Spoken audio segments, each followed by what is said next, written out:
I wish that I could have knocked him out at the start. Jake has spirit. He has some heart. He tried his best, and I take my hat off to him because, number one, a lot of fighters haven't got in the ring with me, and Jake did.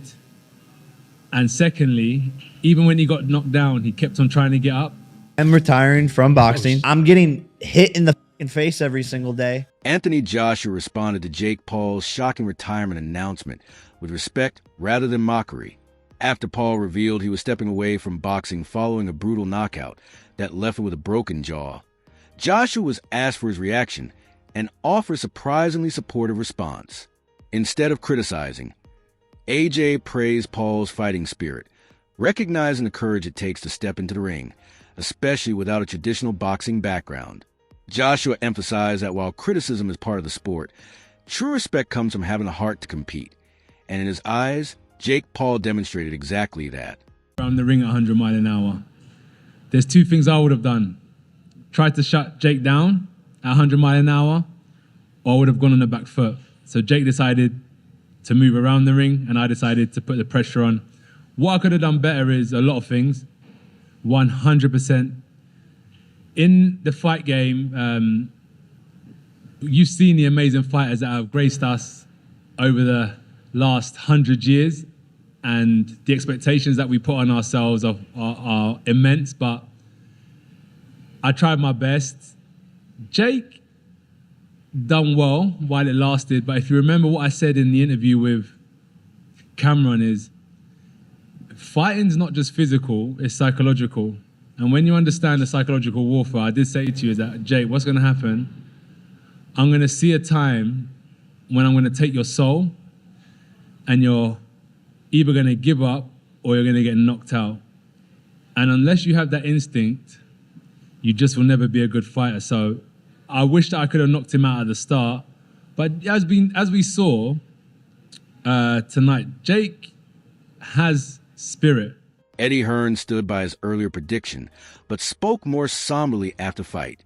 Reflecting on his comment that the bout could end Jake Paul, Hearn said the outcome unfortunately supported that view.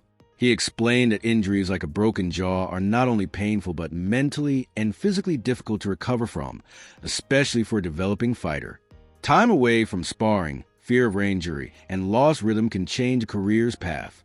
While praising Paul's toughness, Hearn emphasized that boxing is unforgiving and forces hard decisions.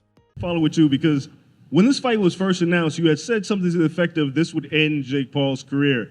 After what you saw tonight, do you think that Jake should continue to box, or what do you think the future holds for him? Yeah, look, I really take my hat off. So, I mean, we have to see if it is a broken jaw. Those injuries are very difficult to come back from. But as AJ said, like that last shot would have knocked out a lot of heavyweights. And I know he went down heavy, but you know he was conscious on the floor. And I thought his game plan, although obviously very negative early on, which it had to be, was smart at times. And there were times where he held his feet and let his hands go. You know, it was a very one-sided fight. It was always going to be a one-sided fight. But you can't give him anything but credit and respect. There's a lot of negative people out there. There's a lot of people who want to criticize people. They're not doing what Jake Paul's done. He just went in with Anthony Joshua and gave it his best shot. Took a lot of punishment and ended the fight eventually. Jake Paul's game plan against Anthony Joshua centered on movement, speed, and avoiding Joshua's power for as long as possible. Before the fight, Paul said his goal was to rely on agility and footwork, constantly circling and keeping distance to force Joshua to chase him. The strategy focused on frustration, cardio, and smart angles rather than direct exchanges. Paul and his team aimed to avoid the one decisive shot and survive the full 8 rounds. The plan was straightforward. Keep moving, limit damage, and make Joshua miss instead of engaging head-on. Saw the game plan from both guys from round one. Jake was very mobile. He had the happy feet going. He was circling around the outside of the ring. He was not looking to engage in elongated combinations. He was not looking to stand in the center of the ring with AJ, and people are going to say Jake ran from AJ, and you're right. Because guess why? He absolutely had to. Again, talked about this in the build-up to the fight. He had to be mobile. He had to. So yes, you're justified in saying Jake ran from him because he had to. He had to. That convinced themselves that Jake was going to walk to the center of the ring, stand in the phone booth with AJ, and trade punches until someone laid flat. You were lying to yourself, or you convinced yourself of something you saw in the promo. This was always going to be the way the fight went. I wasn't surprised at all that this is the way that Jake started and pretty much fought the entire time. I was a bit surprised that AJ hurt himself earlier. Now, again, it is very hard to hurt someone that doesn't want to in a continuous fight. Round one, very much a feeling out process for AJ. Didn't really look like he did much, but Jake didn't either. There was one right hand that in the first round that shook Jake up. That's the danger that was coming for Jake the entirety of the fight. And third rounds were pretty much the same. A bit of a mixed bag in terms of Jake tried to get on his jab more. He did land some jabs that snapped the head back of AJ and landed some right hands, but this was all calculated risk for AJ as well, because he knew as long as he turned that faucet on and let the water run and let it fill up the sink and never turned the faucet off, that eventually Jake, right? So every round it was pressure, front foot, Jay strategically breaking down Jake's gas tank. I will say I'm pretty let down by the fact that AJ didn't cut the ring. I was shocked that he didn't go to the body more. I was shocked that he didn't set up his punches more, didn't get his head off the center line more. It was not a great performance from AJ, but AJ had just come off a loss. AJ had just come off surgery. I'm not making excuses, but it was. Nikisa Badirian defended Jake Paul after the loss, stressing that the result didn't erase what unfolded in the ring. He explained that Jake followed the game plan precisely, executing the strategy developed in camp, and doing exactly what was asked of him each round. But Badirian emphasized that boxing is unforgiving, where a single mistake or clean shot can change everything instantly. From a tactical perspective, he said Jake performed as intended, displaying discipline, preparation, and clear improvement, even though the fight ended in a devastating loss. It was a moral victory because he expected to win. I do think he showed who he is as a fighter. I think he deployed the strategy that he was very clear about going into, that he was going to look to make AJ miss, and AJ missed a number of times. And ultimately, I think the weight of AJ caught up to Jake Paul. If you look at the first 3 rounds, AJ wasn't really able to touch him. But when AJ was in a clinch with him a couple of times, pushed down on the back of his neck, pushed down on the back of his head, got him to the ground. There was a few times where Jake looked like he was going for a takedown. Again, that was Jake trying to engage in the clinch, and AJ smartly moved back. In one instance, I think it was the 5th round, Jake engaged for a clinch, AJ moved back and started punching down on Jake's back. So all of those things kind of deteriorated or emptied Jake's gas tank a lot earlier than I think he expected it to. But overall, I thought he deployed his game plan well for the first 5 rounds and actually had some success. He even moved AJ back a few times, 1 by just jabbing in the air, and 2, when he caught him, he moved AJ back. AJ came right back in and swung. Badirian shared an emotional reaction following Jake Paul's brutal knockout loss to Anthony Joshua, saying she was heartbroken yet proud. He noted that more people are beginning to respect Paul for his effort and courage inside the ring. According to Nikisa, Jake delivered his best performance under immense pressure, stepping in against one of the most elite heavyweights in boxing history. His response reflected a blend of sadness and admiration, echoing the feelings of many fans who were disappointed by the result, but still recognized Paul's bravery, commitment, and willingness to face such a daunting challenge. I'm just happy he's safe. I've always been proud of him. I speak constantly from the rooftops to mountaintops from my car when I'm moving in the street. Respect Jake Paul. That was the #1 trending thing on Twitter about an hour ago. Respect to Jake Paul. So I'm just thrilled. With how it went tonight, obviously you guys came in here and you actually did, like, deluded or not what people will say, people believed that Jake Paul could do something crazy tonight. Did you truly believe from the beginning that he might pull it off? So he 100% believed unequivocally that he was going to win. And I talked about that with him, afterwards when he was getting showered up. He knew it was high risk, high reward. He had to land something big, but he felt like he could.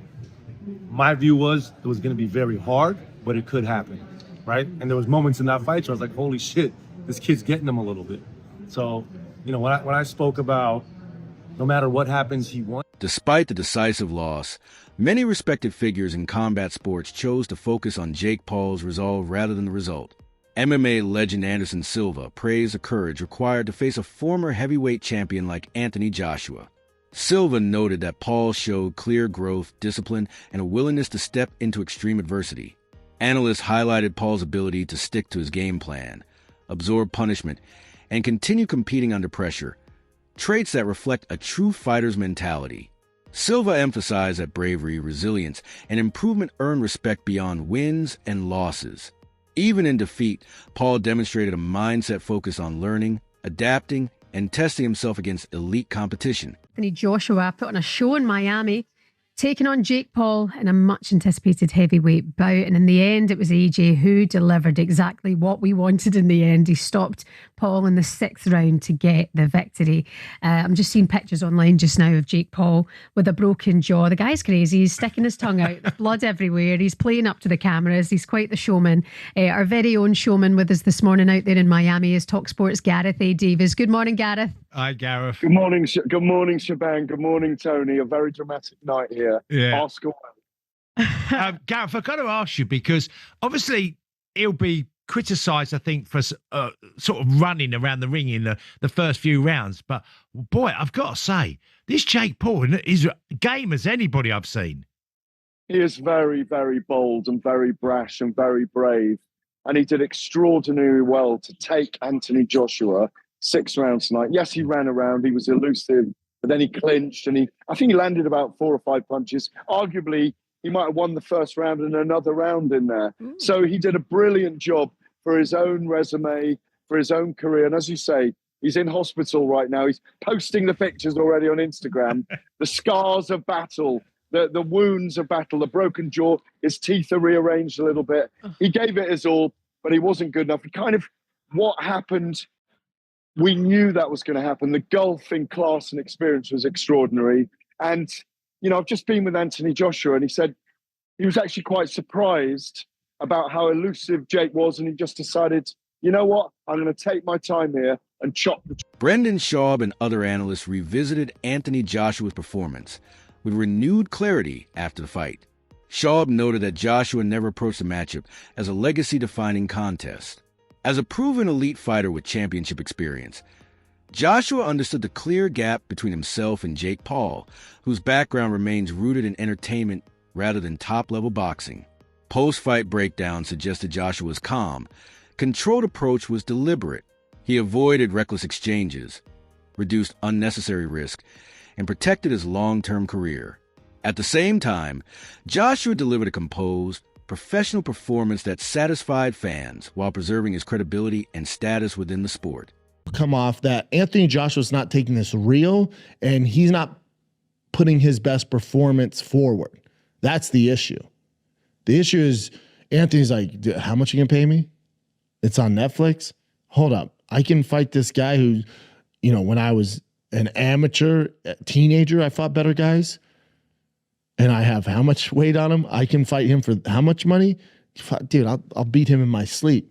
Correct. And you should.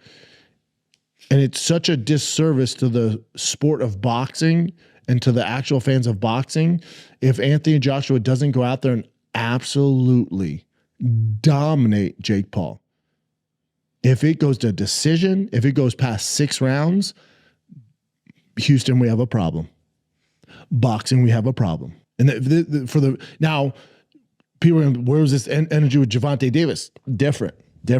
You're talking about a very, very small guy. I've worked with Gervonta. He's fucking tiny. And size can overshadow a lot of that stuff. I still think Gervonta should still win that fight. And the body shots, if he's taking it seriously, that should have got the job done. But obviously he has his legal issues and that went out the window. But when you're talking about an actual world-class heavyweight who went toe-to-toe with Klitschko, with fucking all these bad boys, if Anthony Joshua takes this serious, as he should, this shouldn't even be a competition, and it's brilliant. Because for Jake, okay, cool, man. Got knocked out by one of the best to ever do it, or got finished by one of the best to do it. At least I got in there. And I'm not even a heavyweight. I'm a cruiserweight at best. Either I'm too light in the ass for that. I should be fighting down. Legendary ring announcer Michael Buffer offered a thoughtful perspective on the impact Jake and Logan Paul have had on modern boxing. He emphasized how the brothers injected fresh energy into the sport by drawing in younger audiences who might never have followed boxing otherwise. Through sharp self-promotion, compelling storylines, and an ability to generate massive anticipation, the Paul brothers have undeniably expanded boxing's mainstream reach. Buffer acknowledged ongoing skepticism surrounding crossover bouts, but stressed that their influence cannot be ignored. By pulling new viewers into the sport, they have boosted media attention and created opportunities for established fighters to connect with broader, more diverse audiences. Buffer described this crossover effect as a net positive, arguing that boxing thrives when elite-level skill is paired with strong promotion. In his view, entertainment and legitimacy can coexist without damaging the sport's integrity. Instead, the added visibility strengthens boxing's long-term appeal. In hindsight, many analysts framed the entire build-up as a Tom and Jerry scenario, claiming the outcome was clear well before fight night. Jake Paul played the role of the loud provocateur, using theatrics and trash talk to sell the event, while Anthony Joshua stayed calm, disciplined, and analytical. Once the bell rang, that contrast became undeniable. Joshua's experience, timing, and composure quickly took control, dismantling Paul and ending the spectacle with a decisive knockout that matched expert expectations, even if it shocked casual viewers. Performance by Jake, brother. Bro, he's a fucking legend for that. He has such big balls getting in the ring with that guy, dude. Josh was a monster. He stayed in it the whole time, and I'm really proud of Jake, dude. All my respect to him, bro. Whatever outcome. I mean, dude, he went 6.5 rounds with Anthony Joshua, one of the best in the world. So I got nothing but respect. And got up like 2 times. No, sick. Talk about that. I mean, there's been other heavyweights that have felt that right hand who haven't got up. Nagano, so many people, bro. The overhand right. Jake's got a tough chin, dude. I think he does whatever he wants after this. He just has such big balls, dude. He had to keep moving. That was the only strategy. People are gonna say he ran around the ring. They don't know. They don't understand fucking boxing. He showed a ton of heart, right? What's next for Jake Paul? Where does he go? Before the bout, legendary trainer Teddy Atlas sparked debate across boxing by outlining a hypothetical path where Jake Paul could trouble and possibly upset Anthony Joshua. Acknowledging the steep odds, Atlas leaned on the principle that styles make fights. He argued Paul's youth, mobility, and visibly improved footwork could create issues if applied with discipline. Constant movement, smart pacing, and refusal to linger in exchanges, Atlas said, might disrupt Joshua's rhythm, especially if any hesitation surfaced after layoffs and past defeats. Once the fight unfolded, Atlas wasted no time closing the book on those scenarios. He delivered a blunt, no-nonsense assessment, admitting that any slim opening that existed on paper vanished as soon as punches were exchanged. According to Atlas, Joshua's timing, patience, and composure were razor-sharp in the opening moments. Joshua controlled distance, read patterns, waited for mistakes, and punished them decisively. That level of calm authority, Atlas emphasized, is a signature of a seasoned elite fighter. On fight night, experience ruled, ending debate completely worldwide. I want to talk about news that broke out, and it's someone that you've always shown respect to, and I've asked you these questions before about Jake Paul. We had a surprise announcement just the other day about him and Anthony Joshua. What was your reaction when you saw that announcement? It shocked a lot of people in boxing. What did you make of that, or what do you make? Jake hasn't made too many mistakes so far, so it got my attention. It got Teddy's attention. He's been growing. He's been growing in the ring. He's been growing outside the ring. He's been growing in confidence. I think that in the Canelo situation, that didn't happen. He was ready to do that. I think if anything else, if nothing else, he's showing you that he truly is believing in himself. And that, he's been a work in progress. He still is. And he's showing you he's putting his money where his mouth is. Everyone's calling for him to do this, to do that. And, he's always had the advantage with guys that weren't real fighters. They were fighters. They were older fighters. They were MMA fighters. They were this. They were that. They were smaller. They were older. Now he's taking a guy that's bigger, older, but bigger. A real can't debate if he's a fighter. 2-time heavyweight champ. Coming off, but he's a smart son of a gun. He's a gutsy son of a. I always stood up for him because everyone was saying he was hurting the sport. He wasn't hurting the sport. In some ways, he was bringing interest in a different way to the sport. But Do you agree with the praise Jake is getting despite the loss? Or was Joshua's elite experience always going to decide the fight? Share your thoughts in the comments below.